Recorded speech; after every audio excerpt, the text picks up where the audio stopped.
Hi, welcome to First Look. Bill and I are just chatting about tonight's show, and obviously there's actually it's kind of a weird day, starting with this priest who basically admits to all sorts of strange behaviors with Mark Foley when he was a 12 or 13-year-old altar boy in Lake Worth, Florida.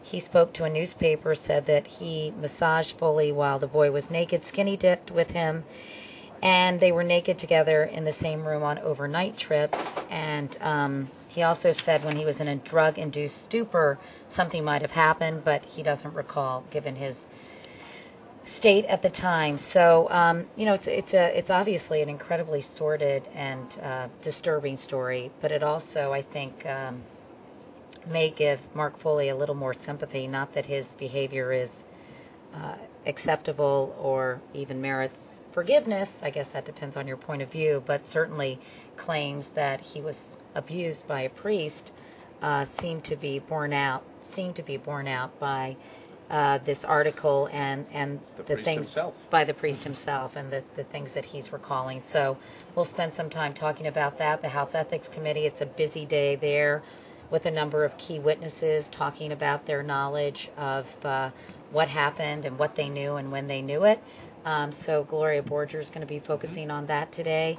We're looking at some other stories. We've got a really interesting story by Sharon Alfonsi that I know I'm very interested in, and that's the fact that many soldiers, or at least some soldiers, are being redeployed to Iraq despite the fact that they're suffering from severe emotional disorders like post-traumatic stress disorder, etc., which I think is also timely because the soldier who was accused of raping, just a terribly heinous crime of raping a 14-year-old girl and then murdering her and her family members and setting their bodies on fire, claimed that he was suffering from emotional problems. I'm not sure if it was specifically post-traumatic stress disorder, but we need to look that up, and I talked to Sharon about incorporating that in her piece. And the other thing is with the deployments. I mean, last night we reported on Marine Reserve units being called back up unexpectedly.